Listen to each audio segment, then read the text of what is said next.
Bonjour, et bien aujourd'hui j'avais envie de vous faire une vidéo sur l'art de la procrastination.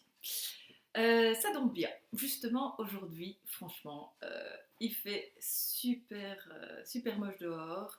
Il pleut, ça fait, je ne sais plus, 2, 3, 4 semaines qu'il n'arrête pas de pleuvoir et qu'on attend tous le beau temps avec impatience. Et donc, je reporte l'enregistrement de mes vidéos en espérant pouvoir avoir la bonne luminosité dans ma salle de consultation pour pouvoir eh bien, vous faire des chouettes vidéos.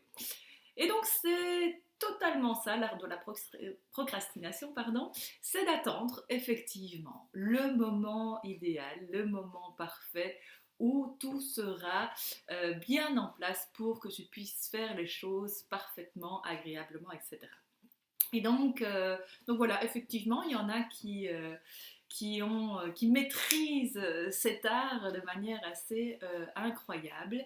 Et moi, j'ai lu un livre intéressant qui parlait d'avaler le crapaud. Et donc, c'est vraiment cette idée, ça m'a beaucoup aidé dans le visionnage des choses, en disant, en fait, si je résume la première idée générale, en fait, c'est de commencer sa journée et sa semaine ou quelque chose comme ça, voir un petit peu ce qui vous convient à vous, en commençant par les choses les plus désagréables. Effectivement, avaler un crapaud, c'est pas ce qu'il y a de plus agréable.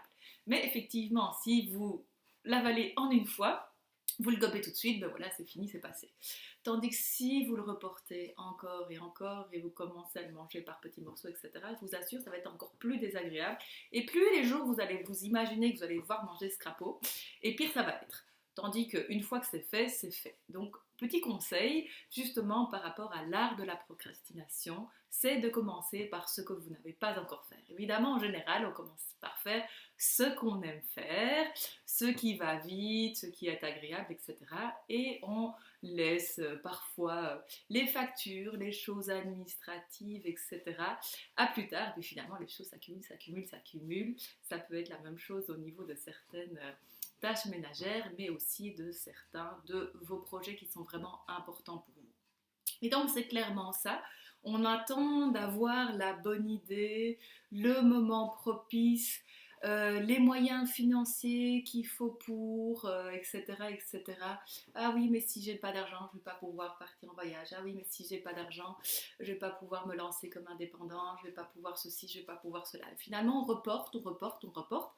Et puis, quelques semaines, mois, voire années plus tard, eh bien, on se retrouve toujours sans rien avoir fait. Et j'ai eu le cas, et c'est vraiment comme ça que finalement j'ai réussi à réaliser beaucoup d'objectifs et de rêves dans ma vie. C'est quand j'ai décidé finalement de me mettre à l'action. Parce que c'est ça en fait, c'est décider de se mettre à l'action. Même si les choses ne sont pas parfaites, même si ça ne correspond pas à 100% à ce que je voulais au départ, etc.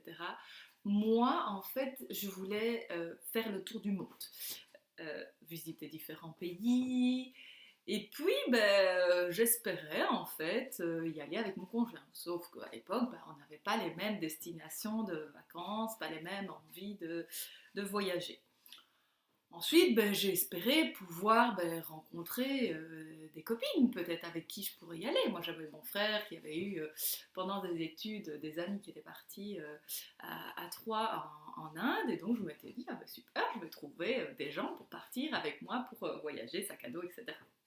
Seulement, je trouvais personne qui voulait partir avec moi. Et donc, je reportais comme ça chaque fois mes idées de voyage parce que je rencontrais jamais la bonne personne, que je me dis que financièrement, j'avais pas suffisamment d'argent pour voyager, etc. Et puis un jour, on va dire c'est une bonne chose, j'en ai eu marre de plein de choses dans ma vie. Et j'ai envoyé tout et tout le monde balader, si je puis dire ainsi, mon boulot, mon compagnon à l'époque, etc. Et voilà, j'étais vraiment quelque part en colère contre le monde, contre la vie que je n'arrivais pas à mettre en place comme je le désirais, etc. Je réfléchissais à qui j'étais et ce que j'avais vraiment envie de faire dans la vie, quel était le sens de la vie, en tout cas de ma vie à moi. Et donc finalement, cette colère a été vraiment d'une puissance assez incroyable parce qu'elle m'a permis justement de dire ok, stop, c'est bon là. J'ai pas le conjoint, j'ai pas les amis, j'ai peut-être pas l'argent pour, etc. Mais je m'en fous. Je prends mon sac à dos, je réserve mon billet d'avion et je pars en Thaïlande, etc. Je fais une pause carrière dans ma vie, on verra. J'avais le but d'écrire un livre à l'époque. Ça, ça datait d'il y a longtemps maintenant. J'avais plus ou moins 30 ans. Et ben, ça a été, je pense, la plus belle décision, la plus importante que j'ai faite dans ma vie, parce qu'elle a eu toute une série de conséquences positives.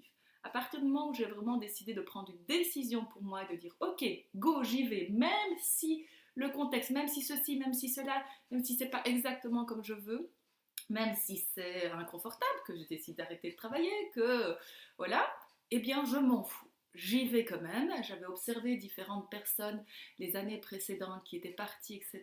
J'avais vraiment, et je m'étais quelque part nourrie de tout ce que j'avais pu apprendre et observer, entendre autour de moi. Et je me suis dit, allez, go, on y va, on y va, on y va. C'est vraiment le moment important. Et donc c'est ça, c'est cette mise à l'action qui a fait que, et en fait je suis partie à la base pour 4 semaines et finalement j'ai voyagé partout dans le monde pendant presque un an au total sans revenir dans mon pays. Donc c'était vraiment cette mise en action, j'ai arrêté de reporter à plus tard, d'attendre le moment idéal. Et c'est vraiment ça que je vous suggère, c'est ce fameux premier pas. Allez-y, mettez un pied. Même si c'est pas parfait, mais faites un premier pas, commencez. C'est comme quand on se met à faire un régime, à arrêter de fumer, etc. C'est la décision. Ok, j'y vais. Parce que dire oui, je vais arrêter de fumer, je vais arrêter de fumer, ou je vais me mettre au régime et je vais manger plus sainement, mais on le reporte encore et encore et encore, et on fait tout ça. Mais effectivement, finalement, vous vous mettez jamais et vous vous retrouvez là. Donc, s'il vous plaît, mettez-vous un défi aujourd'hui, après avoir visionné cette défaut. Quel est le premier pas que je vais faire aujourd'hui par rapport à quelque chose qui est important pour moi? Et vous pouvez bien sûr le mettre en dessous de la vidéo, le premier pas que vous avez fait par rapport à un objectif qui était vraiment important pour vous. Merci et je vous dis à bientôt.